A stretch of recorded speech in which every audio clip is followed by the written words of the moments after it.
Olá, está no ar mais uma edição do TV Câmara Entrevista.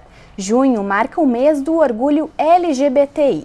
Mas apesar do número crescente de ações de combate à homofobia, o Brasil ainda é um dos países que mais registra crimes de ódio contra esta parcela da população.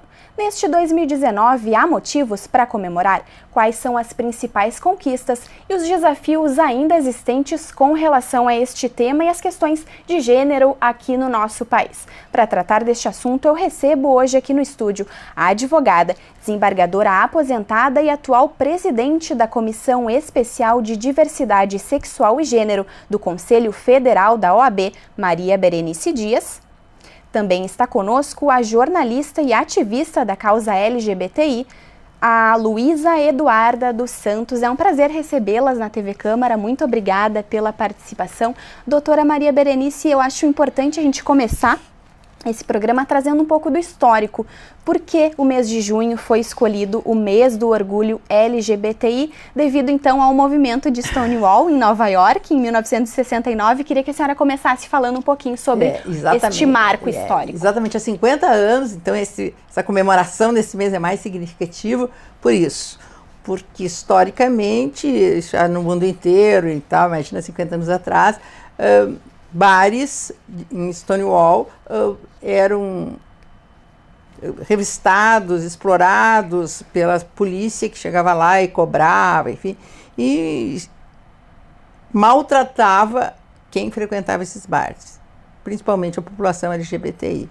Só que nesta data chegaram lá os policiais e alguém gritou que nós temos que reagir. E reagiram. E a partir daí começou este verdadeiro motim que deu início a um movimento, sabe, de busca do reconhecimento dos direitos. Então, acho que na vida, de vez em quando, é isso que precisa, alguém precisa dar um grito, vamos! E acho que esse foi um marco importante.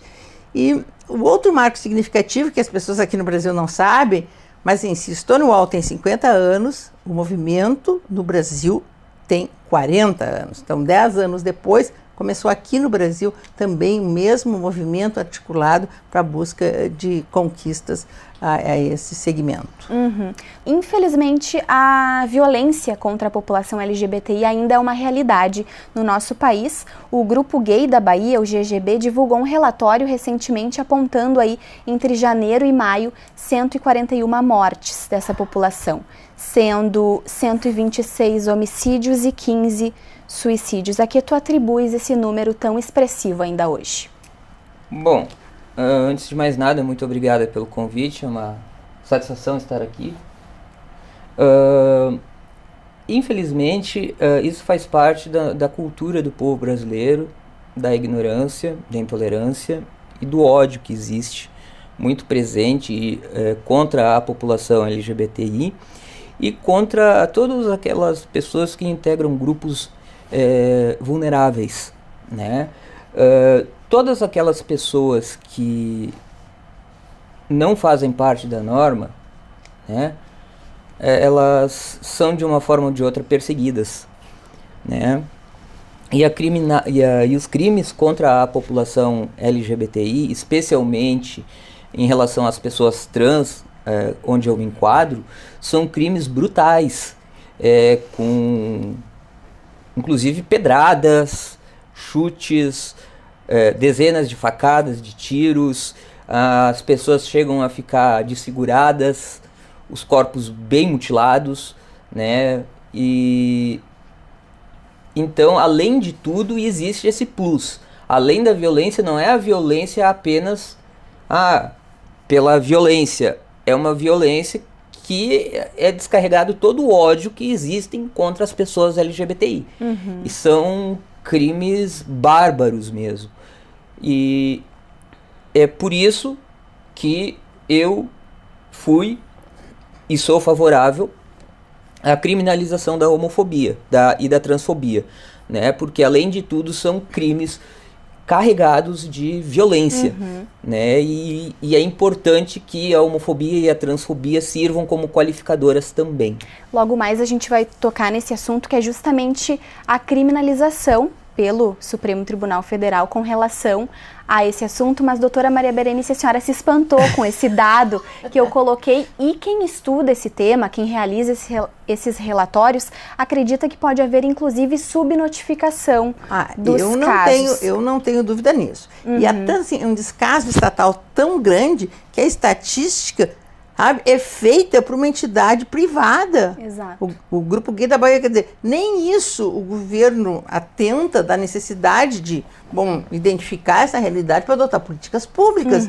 Tal a invisibilidade que esse segmento é relegado.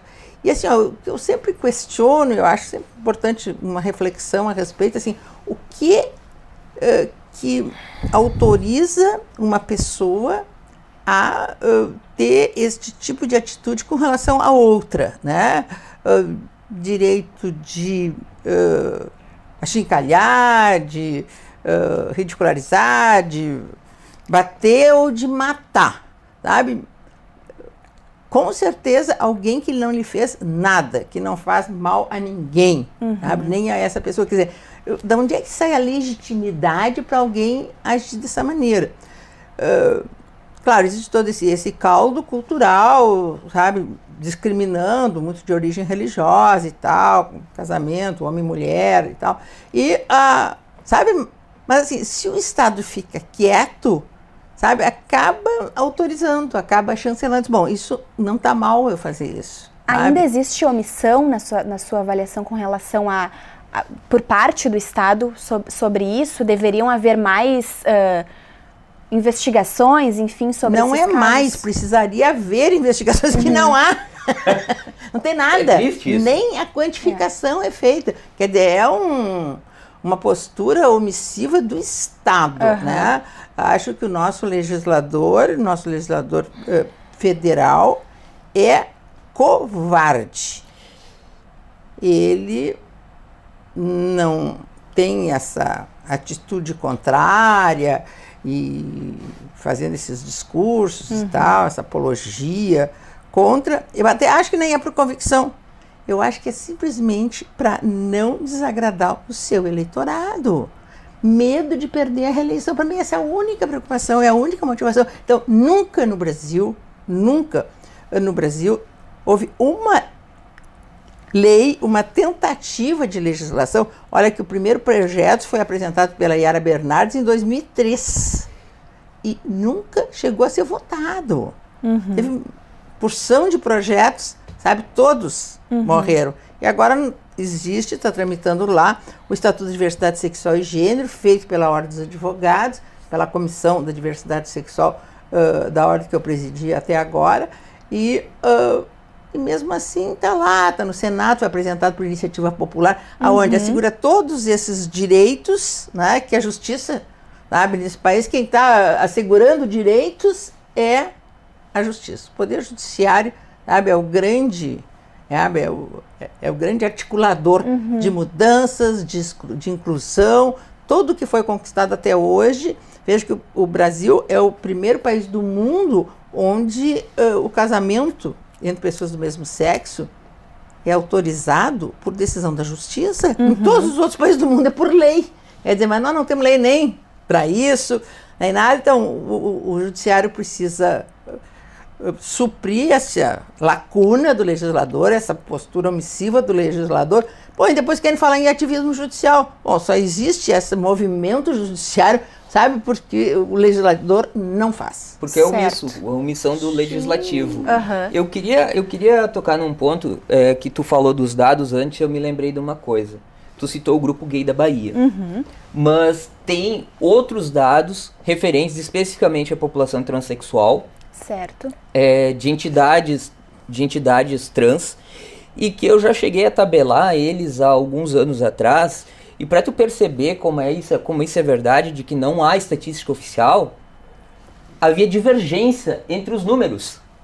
Porque como é que é feita essa coleta desses dados? Através de notícias de jornal. Então, uma entidade computa uma morte, a outra deixa passar. E assim vai. Não existe estatística oficial. E sem estatística oficial não há como fazer política pública de segurança. E depois assim, esse é o tipo do fato que não é noticiado, por exemplo, a âmbito nacional. Claro. Não é? Então, assim, então, alguns jornais estaduais noticiam em um estado e em outro não. Então, essa divergência acontece. Acaba nem surgindo. isso é feito, sabe? Acaba surgindo, sabe? E é bem complicado isso. Com relação a esses anos aí de luta LGBTI, a gente pode elencar na tua avaliação conquistas, assim, por ordem de prioridade? Todas que a gente teve até agora são importantes. O que tu falaria? Quais são as necessidades mais urgentes e a principal conquista na tua avaliação, Luísa? A necessidade mais urgente nesse momento, e eu vou ficar bem, vou ficar na seara transexual, a conquista mais urgente nesse momento é a questão do uso do banheiro público. Tá? Esse é um julgamento que se encontra parado 4 anos no STF. Eu não sei, alguém sentou em cima do processo. Sim. Não sei quem foi. Ministro Luiz Fux. O Fux. Então, sentou em cima do processo e tá com ele lá. Engavetou e tá lá. Sabe-se lá quando ele vai liberar esse processo. Mas esse processo é de extrema importância, porque muitas pessoas trans acabam sendo expulsas de banheiros públicos e acabam, então, muitas vezes deixando de ir em banheiros públicos. E isso vai, com o tempo, com a reincidência, isso vai desenvolver uma doença crônica, a incontinência urinária. E milhares e milhares e milhares de pessoas trans com incontinência urinária, isso se torna, sim, um problema de saúde pública. Com certeza. Né? E com relação a... Vamos continuar no banheiro, só deixa eu fazer uma colocação. Claro, por favor. Porque assim, não é só a questão do banheiro público, né, para a população adulta. Vamos pensar nas escolas. Sim. Aonde as crianças, sabe, trans, que se identificam com um gênero diferente daquele da sua identidade, não tem banheiro para frequentar. Eles chegam a ficar durante todo o período da aula sem ir ao banheiro. Exato. Sabe? Então, e assim, o que acontece? Evasão escolar muito grande. Então, a população trans é o segmento mais vulnerável de todas estas letrinhas. Porque é uma identidade sexual aparente desde muito cedo, na maioria dos casos, onde existe uma rejeição da família muito grande. A expulsão de casa também acontece, sabe, muito. Porque assim, gay, lésbica, sabe, a ideia é assim, eles não enxergam, não querem que se manifeste, sabe, parece assim, conseguem manter, sabe, no anonimato, quase na invisibilidade. Agora os trans não, as crianças trans não. É muito então, evidente. Assim, é muito evidente. Então eles são expulsos de casa, eles sofrem um bullying perverso na escola.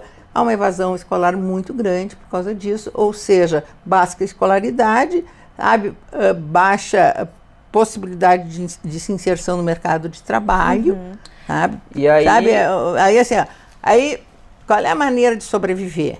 Prostituição. A prostituição. 90%. Aí depois assim, sabe, fica assim, é um círculo vicioso. Porque assim, não, mas elas são agredidas porque são prostitutas. Esses dias eu briguei num programa com um professor que veio dizer isso. Não, eu não tenho nada contra a prostituição, sabe? Mas contanto que seja uma opção livre da pessoa e não por necessidade de sobrevivência.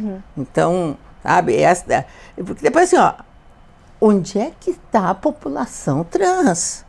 A gente não acha nas escolas, a gente não acha no comércio, sabe? Não, qualquer empresa que a gente vai, não tem. Elas não trabalham, elas não... Sabe que é difícil ingressar no mercado de trabalho. Tanto é que somente 5%, segundo um dado que eu vi uma certa vez, 5% das pessoas trans teriam carteira assinada. 90% trabalham com prostituição. Né? Então, assim, é um número chocante.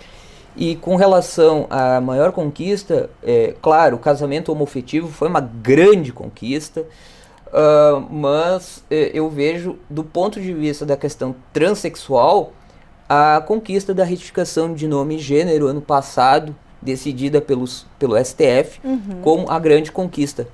Né? Porque isso realmente faz uma grande diferença, facilita muito para a nossa vida. Agora, Uma coisa que tem que ser melhor resolvida, que ainda existe muito problema, é colocar isso na prática. Eu sei de muitas pessoas que tentam fazer a alteração diretamente no cartório e os tabeliões se recusam, dão 1001 desculpas, empecilhos para não realizarem.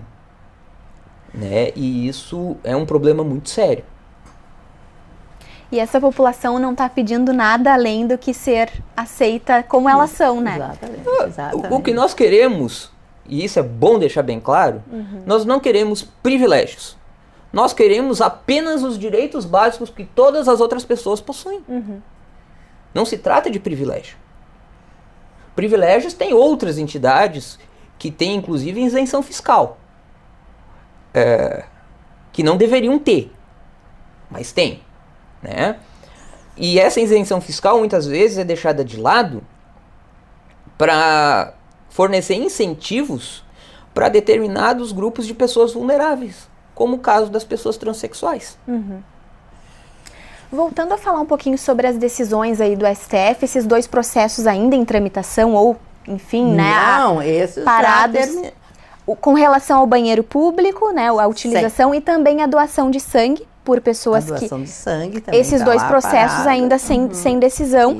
No entanto, o projeto com relação à criminalização da homofobia já uma conquista. Quais são as expectativas de vocês? Esse não foi um projeto. Foi um processo. Foi uma decisão do Supremo Tribunal Federal. Certo. Quais são as expectativas de vocês para que isso ande, já que a gente está há anos aí nessa luta?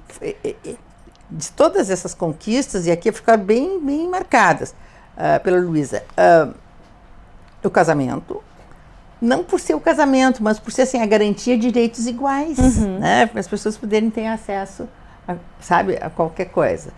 E daí, é claro, a consequência foi todos os direitos, direito de família, direito das sucessões, o direito de adotar filhos, o direito de ter filhos pelos métodos de reprodução assistida, sabe? E o outro grande marco foi essa de admitir a possibilidade da população trans fazer a retificação do nome e da sua identidade diretamente no cartório do Registro Civil. Vai lá e pede. Se eles negam, gente, tem reclamação a ser feita no CNJ, pela internet, sabe? Tem como recorrer ao juiz que não está, o Ministério Público está à disposição. Sabe? Porque esta decisão saiu, sabe, que ele se chama eficácia, contra toda eficácia erga omnes, que é a expressão, dizendo que ninguém pode negar esse acesso. Então, isto tem que ser garantido. E esta foi uma grande, algo muito significativo, porque a gente vê assim, um lado histórico de como é que aconteceu. Primeiro, a justiça só concedia a troca se a pessoa tivesse feito a cirurgia de redesignação sexual. Além disso, precisava prova pericial, não sei muito porquê, laudo psiquiátrico, laudo psicológico, enfim, para então a justiça autorizar. E depois, até fui eu que comecei a batalhar isso dentro do tribunal, disse, gente, a justiça não pode exigir que as pessoas se submetam a cirurgias, né? Como é que nós vamos assegurar, sabe, condicionar direitos a que a pessoa, uma prática cirúrgica que existe risco de vida, como todas as cirurgias têm, né? E então se começou a aceitar sem a cirurgia, e agora esse grande mas sempre por decisão da justiça, e juízes às vezes muito perversos, que faziam audiência, que expunham a pessoa, algo horrível. Então agora isso pode ser feito diretamente, sem precisar fazer cirurgia, sem precisar começar a fazer tratamento hormonal, por autoidentificação, ou seja, a pessoa vai lá e diz assim, olha, eu quero mudar o meu registro porque eu me identifico, sabe, com este sexo, com essa identidade aqui aparente, eu quero trocar, e troca o nome e a identidade sexual. Eu gostaria de aproveitar essa oportunidade e explicar e contar uma coisa. Eu fiz a minha retificação ano passado, transitou em julgado em junho. Por sentença judicial. Por sentença judicial. Eu iniciei o processo antes da decisão do STF. E em outubro de 2017, como a senhora comentou, da perícia, eu precisei fazer uma perícia psiquiátrica em Novo Hamburgo durante 1h45 minutos.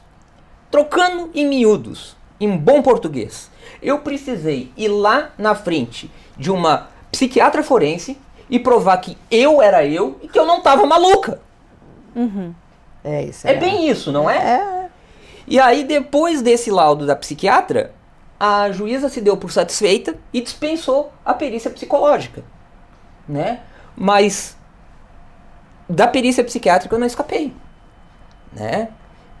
Claro, o meu processo durou só 1 ano e 4 meses até entre eu ter ingressado a ação e o trânsito em julgado. Mas, tipo, é 1 ano e 4 meses. Sim. Doutora, e durante esse período, essa troca, sabe, há toda essa exclusão. Sim. Exclusão social. Com base na sua experiência, justamente com relação a esse tema, quais são os possíveis impactos na vida de uma pessoa trans desde a infância, como já colocamos, a ausência de banheiros para essas crianças utilizarem após a vida. Eu não acho que eles têm que ter banheiros diferentes. Não, eu acho que elas têm que poder de utilizar o banheiro conforme o sexo que a criança se identifica ou que a pessoa se identifica. Isso. Esse negócio de criar 3 banheiros, não, porque também é uma falha de exclusão. Quais podem ser as consequências para essas pessoas? A inexistência desses reconhecimento desses espaços, olha, é esse. O que mais me atrapalha é com relação às crianças. São elas. Depois, assim, o índice de suicídio é muito grande. E claro que a família não diz para a polícia qual é o motivo do suicídio. Até um delegado, amigo meu, eu perguntei para ele, que ele estava conversando, ele dizendo que ele era novo na carreira, enfim, o que era mais impactante dele ir e tal. Aí ele chegou e disse, suicídios, porque a gente tem que chegar, tem que tirar a pessoa e tal. Eu disse, bom, mas e aí vocês investigam, vocês perguntam o que foi, vocês falam com os vizinhos, sabe? Porque pode ser que a motivação seja... Não tem nenhum campo que fique lá aberta a possibilidade de se identificar a causa do suicídio. Não tem. O porquê que a pessoa se suicidou, não pergunto para a família, nem a orientação sexual da pessoa, nada. Então, este é um número invisível. Não se faz nenhum tipo de investigação. Sobre suicídio? Sobre suicídio, não. A causa, não. Então, assim, onde é que, sabe que é um número... Então, esse número que o Luiz Motti conseguiu, que é o decano do movimento, é ele que está agora festejando os 40 anos, e que ele tem dos suicídios, certamente é subnotificado. Então, essa é uma conquista importante. Nós chegamos ao final do primeiro bloco do TV Câmara Entrevista. Logo mais, as nossas convidadas voltam com outras informações e análises sobre os desafios e conquistas da causa LGBTI no Brasil. Fique com a gente.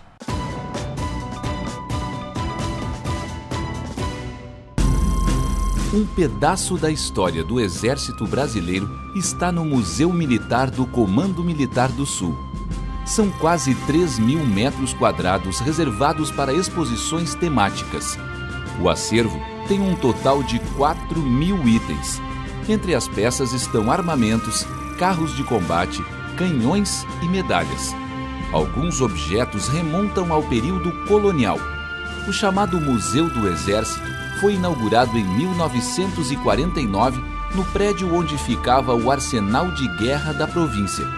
A construção data de 1867 e é considerada de interesse de preservação pela Prefeitura de Porto Alegre. O Museu do Comando Militar fica na Rua dos Andradas, número 630. A entrada é gratuita. Escolas podem agendar visitas pelo telefone 3226-5883.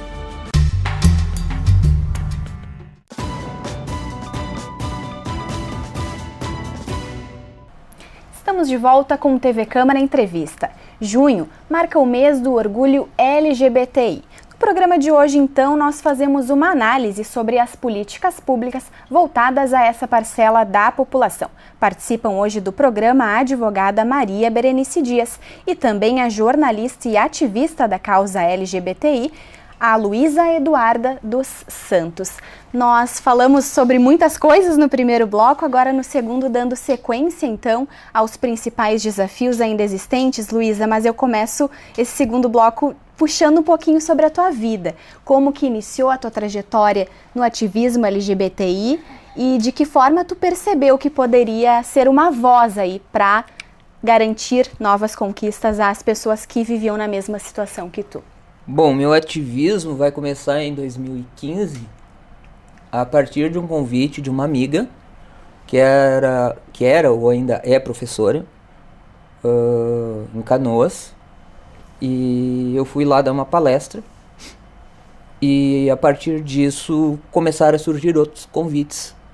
Depois foi uma mesa de conversa num barzinho de rock lá em Novo Hamburgo, e foram surgindo outras oportunidades e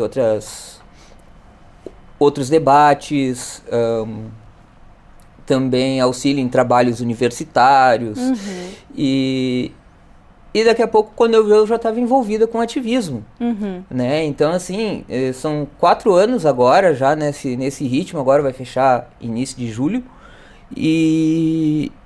e eu sinto que a minha voz, ela tem a sua importância, a sua relevância, justamente porque eu sou uma representante do movimento e eu vejo e sinto na pele o que está acontecendo, né? E tudo que a gente tem que lutar contra para manter a nossa dignidade e conquistar os nossos direitos, que foi a razão pela qual eu ingressei na política e posteriormente no ativismo também. Tu acreditas que a tua formação no jornalismo e a tua facilidade de se comunicar auxiliaram nesse processo de tu virar uma ativista da causa? Com certeza. Com certeza, porque isso me dá uma certa desenvoltura, né? Isso me dá uma certa desinibição. Se bem que as primeiras vezes em que eu parei na frente de uma multidão assim de 100, 200 pessoas para discursar, eu tremia feito uma vara verde. Tu e qualquer pessoa. Começa a né? falar em público. A primeira vez assim que eu me fiz um discurso para muitas pessoas foi aqui na Câmara de Vereadores, inclusive num congresso do partido, e o plenário ali estava cheio, né? E lá fui eu discursar, né? Então eu estava bem nervosa naquele dia. E aos poucos eu fui me acalmando e pegando jeito também em discursar, mas o início foi complicado. Falando sobre comunicação, doutora, qual que é a sua avaliação sobre o papel da mídia nesse processo? A partir do momento que a gente tem ações, enfim, campanhas falando sobre as causas LGBTI. Fundamental. Acho assim, o movimento deve muito, mas muito aos meios de comunicação. Porque se não fosse a ressonância, né, que isso é dada, a repercussão que tem, as coisas que acontecem, quer negativas, quer positivas, acho isso fundamental. E também assim, houve uma certa conscientização da mídia de acabar em boa hora com aqueles programas humorísticos, enfim, aonde havia toda uma ridicularização deste segmento. Então acho que isso acabou, né, e há um resgate muito grande, sabe, do respeito e da divulgação e do comprometimento. Eu estava vendo a divulgação da parada de São Paulo, que foi a maior do mundo, enfim, sabe, a gente via assim, as pessoas estavam ali comprometidas, elas falavam, elas fizeram assim um programa grande falando. Eu acho isso muito significativo. Acho que eles estão muito conscientes do seu papel. Até acho que tem muito a ver com o ingresso muito significativo das mulheres nos meios de comunicação. Mas a gente não pode muito dizer, né? Voltando a falar um pouquinho sobre a política e o teu início nesse processo todo, tu acreditas que ter mais representantes da causa LGBTI ajuda na construção de políticas públicas voltadas a essa parcela da população? Qual seria a importância de pessoas trans, gays, lésbicas, enfim, né, atuarem ativamente nesse processo da construção das políticas, então, Luísa? Bom, o Jean Willis foi muito bem recebido em Brasília, né? durante os 8 anos que ele ficou, tanto é que agora no início do ano ele teve que renunciar ao mandato dele, e aí entrou o David Miranda, que é excelente também. Temos os casos das primeiras deputadas estaduais eleitas no Brasil, né? A Érica Malunguinho, a Érica Hilton, e teve mais uma terceira agora que eu não me recordo o nome, em Pernambuco, que foram eleitas deputadas estaduais e estão fazendo história, né? E isso é muito importante, porque são pessoas que podem apresentar algumas projetos, algumas ideias diferentes e lutar de fato e ocupar espaço de representação, porque isso é importante, ocupar espaço de representação, ter visibilidade, porque, como bem disse a doutora Maria Berenice antes, a parcela trans é a parcela mais vulnerável da sigla, da sopinha de letras aqui. É sem dúvida a mais vulnerável. Por quê? Porque é a única que não se refere à orientação sexual, e sim à identidade de gênero. E é por si uma identidade de gênero que nós nos tornamos mais expostas no sentido de perseguição também. Por outro lado, doutora, nos espaços de poder nós temos muita resistência ainda, de uma parcela pelo menos, com relação a essas políticas. A Luísa comentava comigo anteriormente sobre os desafios com relação a uma certa bancada mais fundamentalista, né? O momento político, ele pode impactar e representar talvez um retrocesso, de certo modo, com relação a isso? Qual que é a sua avaliação? Tanto pode como está fazendo, né? Tem um projeto que tramita quase em silêncio na Câmara Federal, que é extremamente perigoso, que é o chamado Estatuto da Família, né, que não tem nada a ver com o Estatuto das Famílias, que é um outro projeto de BDFAM, mas eles botaram esse nome, que diz: família é exclusivamente entre um homem e uma mulher.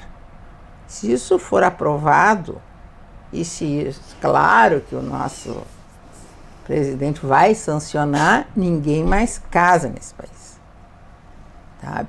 Então, assim, é perigoso este movimento que está sendo feito, inclusive esse Escola Sem Partido, ideologia de direitos, e tudo isso aí, olha, é uma bobagem, é uma mentira, essa construção, sabe, como se, não sei de onde é que tiraram isso da cabeça, que estão querendo mostrar para as crianças que elas não têm sexo, que elas podem escolher. Olha, isso nunca se ouviu dizer, isso não constou em parte nenhuma.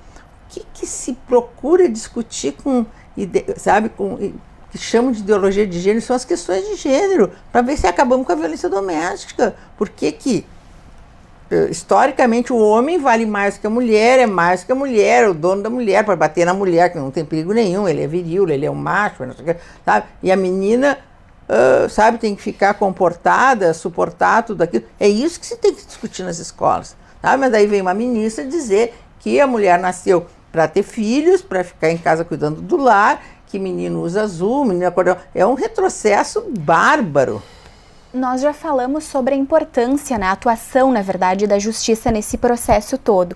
De que forma tem atuado a Comissão Especial da Ordem dos Advogados do Brasil? É que assim, não existia comissões de diversidade sexual.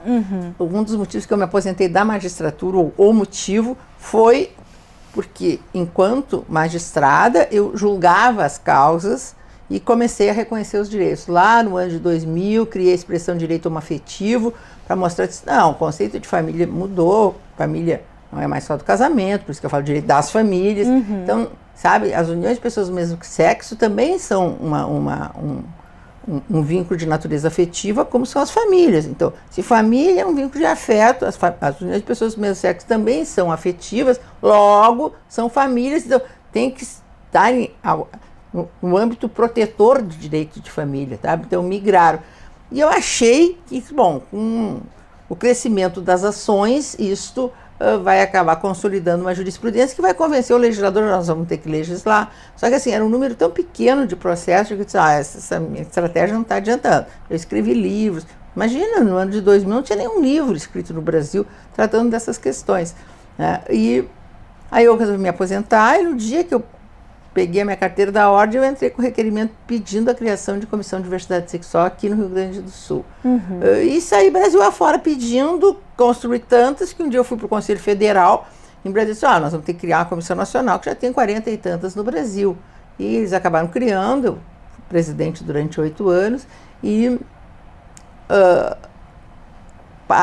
criei mais de 200 comissões e comecei assim, a qualificar os advogados para trabalhar com esse segmento. Então houve uma explosão muito grande de ações. Também criei um site onde tem tudo que a justiça já deferiu, já pedi para a Luísa me mandar a sentença dela para botar no site, sabe? Até para as pessoas se sentirem, sabe, mais confortáveis de decidir quando alguém já decidiu. O juiz tem muito disso, né? Então assim, e a comissão então fez esse trabalho, fez o Estatuto da Diversidade Sexual, acho que foi algo muito significativo, fez congressos, milhões de congressos no Brasil afora, e também há o requerimento, que foi o último pedido que eu fiz, de que essa comissão se transforme em comissão permanente, ou seja, é obrigado todas as comissões do Brasil terem essas comissões.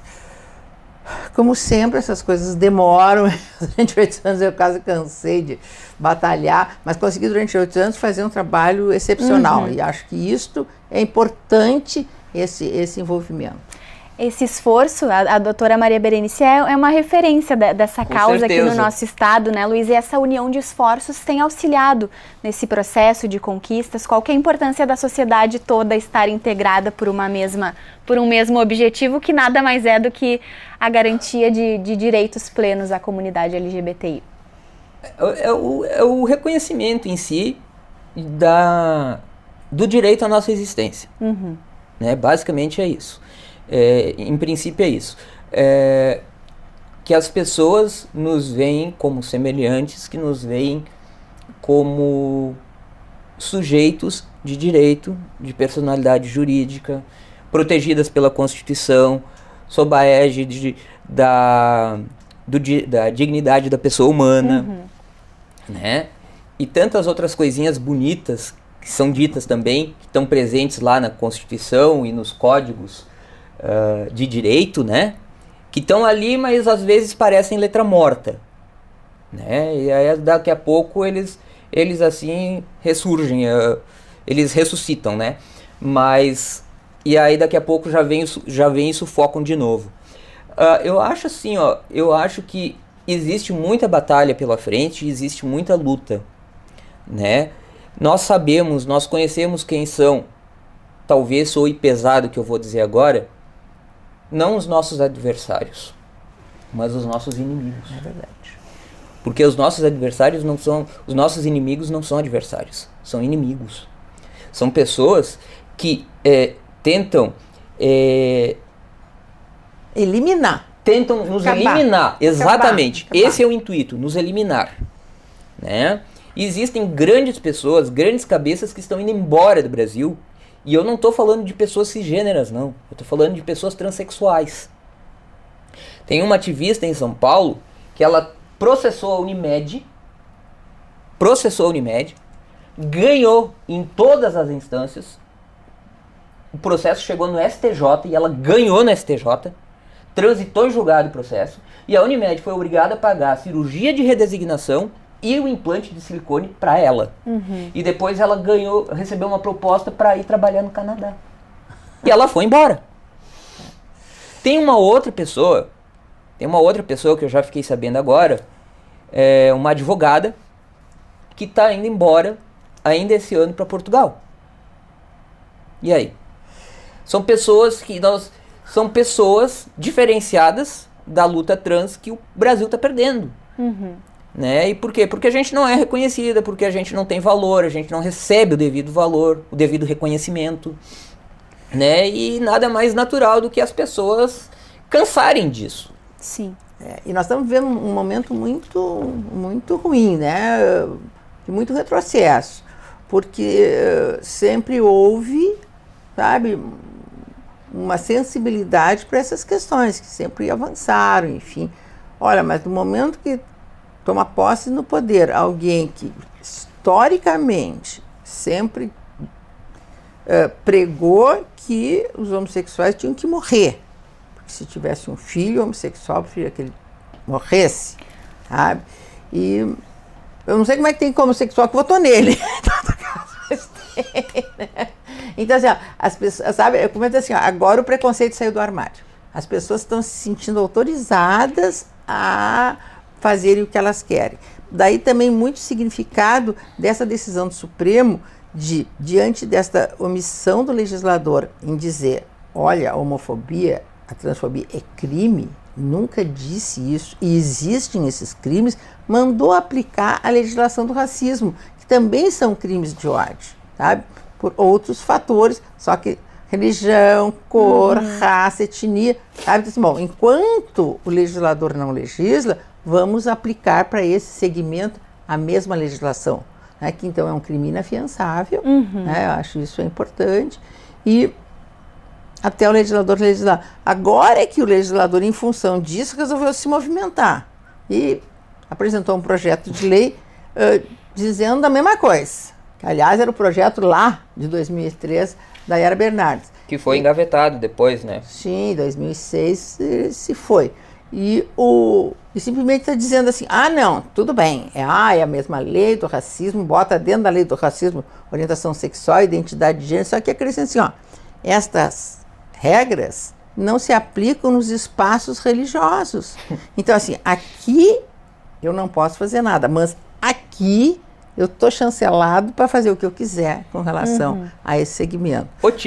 É um projeto que estão tentando aprovar, que é para mostrar para o Supremo que eles estão fazendo alguma coisa, mas, ao mesmo tempo, eles estão se permitindo o direito de manterem a imunidade deles. Entende? Mas é inconstitucional, né? Esse adendo é um projeto que, sendo aprovado assim, se torna inócuo. Porque a maior parte da transfobia e da homofobia, boa parte, ocorrem. Só acho assim, essa eu até já estive estudando e pesquisando e conversando com especialistas, sabe? Não dá para uma lei penal, sabe, não ser aplicada em determinado espaço. Dá para não ser aplicada a determinadas pessoas, né? Como imunidade parlamentar, enfim. Agora, uma exceção espacial aqui dentro, eu posso fazer o que eu quero, fora não posso. Mas assim, até o Supremo dizer que isso é inconstitucional, sabe? Então... vai levar anos. Sim. Mas assim, nunca o nosso legislador fez um projeto andar tão rápido como esse, sabe? E depois assim, eles tentaram, de todas as formas, fazer que o Supremo suspendesse o julgamento desta ação da criminalização, porque estaria sendo aprovada a legislação, com este adendo. A sorte é que foi, com toda a dificuldade, enfim, sabe, saiu, que é muito significativo. Acho que assim, isso tem um caráter pedagógico importante. Agora as pessoas têm que saber fazer qualquer coisa com relação ao homossexual, discriminar, falar, negar acesso e tal, é crime da cadeia ou da multa, mas não pode fazer, sabe? Isso já ficou um marco muito importante. Inclusive antes tu me perguntou qual foi o projeto mais importante, né? Esse projeto é tão recente, mas tão recente que na hora eu não me lembrei dessa conquista, né? Mas de fato essa conquista e da retificação do nome e do gênero são as mais importantes, com certeza. Partindo aí então de necessidades ainda existentes e conquistas, eu pergunto para vocês as expectativas, a partir do momento que nós ainda temos dificuldades nos espaços de poder para aprovar certas coisas e projetos, talvez, na opinião de vocês, vão na contramão disso, correndo rápido. O que tu espera, Luísa, do Brasil para os próximos anos? É uma coisa que eu vou usar um termo que eu costumo usar nas minhas entrevistas. E eu acho que essa palavra é a chave para muita coisa que está acontecendo hoje em dia. O brasileiro perdeu, se é que alguma vez já teve, né? Mas o Brasil não possui mais empatia. O brasileiro não tem empatia com os outros. As pessoas não conseguem se colocar no lugar das outras, né? E isso é uma questão que pode parecer pequena, mas acaba se tornando grave. Tu passar tu passar pelas pessoas, muitas vezes, elas estão lá fazendo um serviço e elas são invisíveis. A maior parte das pessoas, muitas pessoas, os garis, por exemplo, muitas vezes são invisíveis. A gente não se dá conta que os garis estão ali, estão trabalhando, estão tentando manter a cidade limpa. As pessoas não têm o hábito de cumprimentar o gari e também não se preocupam em depositar o lixo no local correto, com esse agravante. Né? Aí quando dá as enchentes, você bota a culpa do Estado, quando a culpa é da população que botou o lixo na rua. Exato. Né? Então, isso é uma coisa. A empatia é fundamental. E eu sinto que a bancada fundamentalista, infelizmente, ela se preocupa literalmente em legislar em causa própria. Não há outra definição. Eles legislam na cara dura em causa própria. Né? E isso é um problema muito sério. Enquanto as pessoas, enquanto os políticos não tiverem a consciência de que são eleitos para defender os interesses de toda a população, principalmente dos segmentos mais vulneráveis. Exato. É esse que precisa de lei. Exato. E não apenas da sua base eleitoral, o Brasil não vai para frente. Eu li agora essa semana que, em termos de questão educacional, o Brasil está atrasado apenas 2 séculos. 2 séculos. E ainda querem fazer o Brasil andar um pouquinho mais para trás. Sabe? Para mim, como a doutora estava falando antes, a questão da ideologia de gênero, ela a comprovação científica da ideologia de gênero é equivalente à da Terra plana. Ou seja, não existe. Né? Eu acho que a gente tem que parar de pensar e de ficar batalhando nessas coisas, ideologia de gênero, e eu considero que o Brasil perdeu uma grande oportunidade lá em 2011, quando a Dilma vetou, disse que ela não ia fazer, que o governo dela não faria propaganda de opção sexual. Primeiro que não é uma questão de opção. Não é uma questão nem de questão escolha. de propaganda. Não. Na verdade, a gente não escolhe orientação sexual e identidade de gênero. O que a gente escolhe é religião. Isso é uma opção. Né? E segundo, que esse kit Escola Sem Homofobia iria fazer com que as pessoas tivessem consciência desde a mais tenra idade de toda essa problemática, de toda essa questão sexual. Né? E isso ajudaria lá na frente no combate ao preconceito. Certo. Né? E nós perdemos essa oportunidade. E por quê? Porque a Dilma se rendeu, em nome da governabilidade, à chantagem da bancada fundamentalista.